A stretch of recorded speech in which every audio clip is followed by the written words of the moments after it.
Welcome back to Investing Talk Podcast. Great to be here. Today, we're tackling a question we've heard a lot lately. Is UnitedHealth Group a good time to buy now? Yeah, it's definitely on people's minds. So we've gathered quite a bit of analysis, market data, expert opinions, really trying to get a clear picture of this powerhouse in healthcare. Absolutely. Our goal today is really to unpack the company's performance, see what the market's thinking, and, give you a solid view of its potential. For short-term traders and long-term investors, right? Exactly. We want to help cut through some of that noise. Okay. And before we jump in, if you're finding this valuable, please do take a second to subscribe, maybe like the video, leave a comment below. It really helps us out. It does, and tells us what you want to hear about next. Right. If there's a specific company you want us to look into, drop it in the comments. We'll definitely consider it. And if you're feeling generous, there's always the buy us a coffee option. Every little bit supports the work we do here. Okay, let's get started. The foundation. UnitedHealth Group's fundamentals. Our sources seem to highlight real strength here. What's the core story? Well, what's really interesting is their performance, especially considering some earlier uncertainty. For Q2 2025, revenues were solid between $445.5 billion and $448.0 billion. Big numbers. Huge. But more importantly, they reaffirmed their adjusted full-year earnings expectation. They're saying at least $16 per share. At least $16. So that signals confidence, yeah, after maybe some wobbles earlier. Precisely. It indicates solid profitability is back on track, and they're expecting earnings growth to really pick up again in 2026. Management's basically saying, we've got this. Okay, confidence is good. Mm-hmm. But what about, the nuts and bolts beyond the headline numbers? Profitability, actual cash flow. Yeah, good question. While the sources didn't give exact margin figures right now, the fact they could reaffirm guidance, well, that points to pretty robust operations. Makes sense. You can't promise earnings without that. Right. And strong cash flow discipline, too. Historically, they've also kept debt manageable, easily supported by that cash flow. That's super important for long-term stability. And where do they sit in the whole healthcare picture? I mean, how big a player are they really? Oh, they're massive. If you think about the U.S. healthcare insurance and services sector, UnitedHealth is absolutely dominant, a real giant. So scale is a big part of it. Scale is huge. It gives them advantages others just can't match. Plus, they have a really diverse range of offerings. And this integrated model, Optum, the insurance side. That creates the competitive moat we hear about. Exactly. It's like a fortress, difficult for competitors to breach. It positions them incredibly well for, sustainable long-term growth. That integration is key. Okay, so fundamentally strong, dominant market position. That sounds pretty compelling. It is. But what does the market think? The fundamentals can be great, but the price, where does the valuation stand right now? Okay, so the current price is $240.07. But here's where it gets potentially really exciting for investors. Analysts are forecasting a significant upside. The average price target over the next year, $405.26. Wow. Okay, wait. From $240 to over $400. Yep, that's a potential jump of 68.5%, almost 70%. That's huge. So analysts think it's really undervalued then. That's the implication, absolutely. According to their consensus, the stock is attractively valued compared to its growth prospects. Okay, a potential 68% upside. That's incredibly eye-catching. But is the market reflecting that optimism today? Why isn't it higher now? Yeah, that's the million-dollar question, isn't it? And the answer is not really. Not yet, anyway. While the price, $240.07, is actually 1.8% above some short-term forecast levels, the overall market sentiment, it's pretty bearish right now. Bearish? How can we tell? Well, look at the Fear and Greed Index. It's sitting at 39. Anything under 50 generally indicates caution or, fear among investors. Okay, so the market's feeling nervous. Definitely cautious. And then there's the Relative Strength Index, the RSI. It's also quite low, around 31.5. And low RSI means? It often signals potentially oversold conditions. When it dips below 30, that's usually a strong indicator, so 31.5 is close, it suggests the stock might be undervalued simply due to recent selling pressure. So, okay, we have these really strong analyst targets, management sounding confident, but the market's scared, and the stock looks maybe oversold. What does that mean for someone looking at it today? It really suggests a potential disconnect, doesn't it, between that long-term value the analysts see and the immediate market mood. A disconnect. So maybe an opportunity. Potentially, yes. It highlights that you might be getting a good price if those analysts are right about the long run. But You absolutely need to be aware of that prevailing bearish sentiment. It could mean more bumps in the short term. Patience required, maybe. Patience and a tolerance for some volatility, for sure. Okay, let's dig into that volatility. What about the stock's actual movements recently? The technical signals. What are the charts telling us? Right, looking at the charts, the stock was consolidating, trading sideways for a bit, in a channel roughly between, say, $258.55 and $291.89. Okay, a range. Yeah. But the current price, $240.07, is actually below that channel now. That suggests, clear short-term weakness or that a correction has pushed it down. Below the floor of that range. What about moving averages? That's where it gets really noticeable. The 50-day moving average is quite a bit higher, around $296.56, and the 200-day, the longer-term trend indicator, that's way up near $460.28. So it's trading significantly below both its medium and long-term averages. Is that a good sign or a bad sign? Like, is it cheap or is it falling? Hey, yeah, that's the classic dilemma, right? For long-term investors, it can be a strong value signal. Like it's on sale. Exactly. Compared to its historical performance, it looks cheap. If you believe the long-term story remains intact, and the RSI being near 31.5, close to that oversold territory, kind of reinforces that idea of short-term pressure. So the technical picture is mixed. Short-term bearish, but maybe underlying long-term support. That's a good way to put it. Clear short-term pain, but potentially hitting levels where longer-term buyers might step in. And what's been happening in the news? Anything specific driving this price action or sentiment?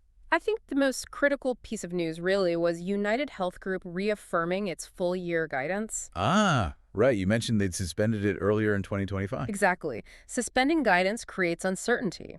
Reaffirming it, especially with the CEO emphasizing operational discipline and positioning for growth in 2026, that's a powerful message from management. A vote of confidence from inside the company. A very strong one. Okay, so that sounds like positive news. But the sentiment is still bearish, you said. What about the analysts? Are they buying the management story or reflecting the market's fear? Overwhelmingly positive on the analyst side. It's quite striking, actually. 23 out of 24 analysts covering the stock rate as a buy. 23 out of 24. That's Yeah. very strong consensus. It really is. Now, there have been a couple of recent downgrades, but those might just be reflecting short-term caution on the price action, not a fundamental shift in their long-term view. So it raises that question again, doesn't it? How do you balance that incredibly strong expert opinion with the fear you see in the market right now? That's precisely the challenge, and often where the opportunity lies for patient investors, weighing expert conviction against market emotion. Okay. Looking ahead then, beyond the current numbers and charts, are there any potential events, any catalysts that could maybe shift the narrative or boost the stock? Well, the obvious upcoming catalysts are the 2025 full-year earnings report and any subsequent operational updates. If management delivers on that renewed confidence. Exactly. Positive results or stronger future guidance could really rebuild investor trust, especially given their talk about growth resuming in 2026. Beyond that, you always have potential regulatory developments in healthcare. Always a factor in this sector. Always. Though our sources didn't flag anything specific and imminent right now. And then, potential M&A activity or maybe launching new services could also act as catalysts. Standard stuff for a company this size. Makes sense. Now let's talk risks. Every investment has them. What should listeners be aware of here? What are the potential pitfalls with UnitedHealth Group? Right. Important to cover the downside. Sector-specific risks are definitely there. Regulatory changes, like we just mentioned, are a constant possibility in U.S. healthcare insurance. Pricing pressures too. Pricing pressures, yes, and inflation impacting medical costs that can squeeze margins. Then you've got the broader macroeconomic risks. Like a recession. Yeah, a recession or even just persistent high inflation could lead consumers and employers to cut back on healthcare spending, which would obviously hit revenue. And then there's the stock itself, right? The volatility we've seen. Absolutely. That's stock-specific risk, the near-term volatility. We've seen it clearly with the recent price weakness and the bearish sentiment. That could continue for a bit. So even though the company looks strong internally, it's definitely not immune to these bigger forces. Not at all. Understanding those external pressures alongside the company's own strengths is crucial.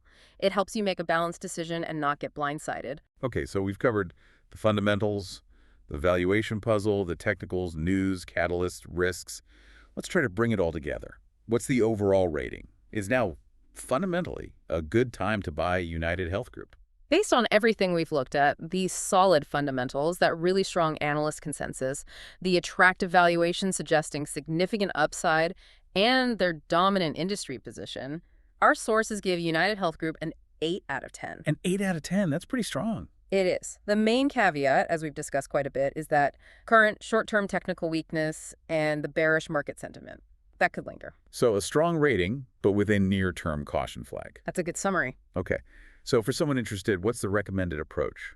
Investment horizon. Is this a quick trade or more of a long haul? I'd say UnitedHealth Group looks much better suited for long-term investment. Why specifically long-term? Because of those stable cash flows, the dominant market position, and that expected earnings growth kicking back in strongly in 2026. Those are factors that reward patience. So for long-term folks, is this $240 level or maybe slightly lower a decent entry point? Buying in the $230, $250 range is generally considered reasonable by our sources, especially given these recent dips. It looks like that on-sale opportunity we talked about. Short-term trading, though, that carries significantly more risk right now because of the volatility and sentiment. Needs careful handling if you're trying to trade it short-term. Very careful. Any specific guidance for those brave enough to consider a short-term trade? Levels to watch? Well, for traders, patience might mean waiting for confirmation signals. Like seeing the RSI climb back above 40, perhaps, or seeing the price decisively break back above, say, $260. That could suggest momentum is shifting back up. Okay, wait for some sign of strength. Yeah, reduce that downside risk. And if you do trade it, definitely use a stop loss, maybe 5–7% below your entry. So if you buy at $240, maybe a stop around $223, $228 to limit potential losses. And for taking profits on a short-term trade. Initial targets might be near those recent resistance levels we saw, maybe $260 up to $290 for a quick rebound. But honestly, the real potential seems to be holding for longer, aiming towards those analyst targets closer to $400 over the next 12 months or so. Got it. So to summarize, looks like potentially a solid opportunity for long-term investors willing to ride out some near-term chop, maybe even add on dips.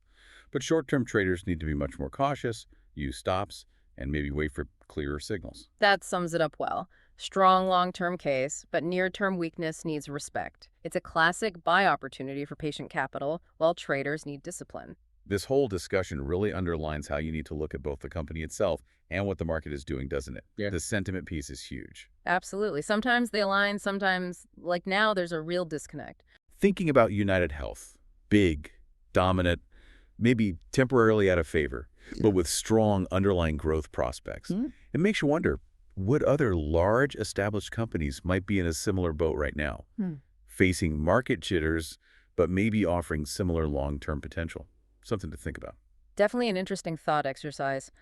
Where else does market fear potentially create opportunity in strong businesses? Indeed. Well, thank you for joining us on Investing Talk podcast. We hope this look at UnitedHealth Group helps you feel more informed for your own decisions. Hope it was helpful. Until next time.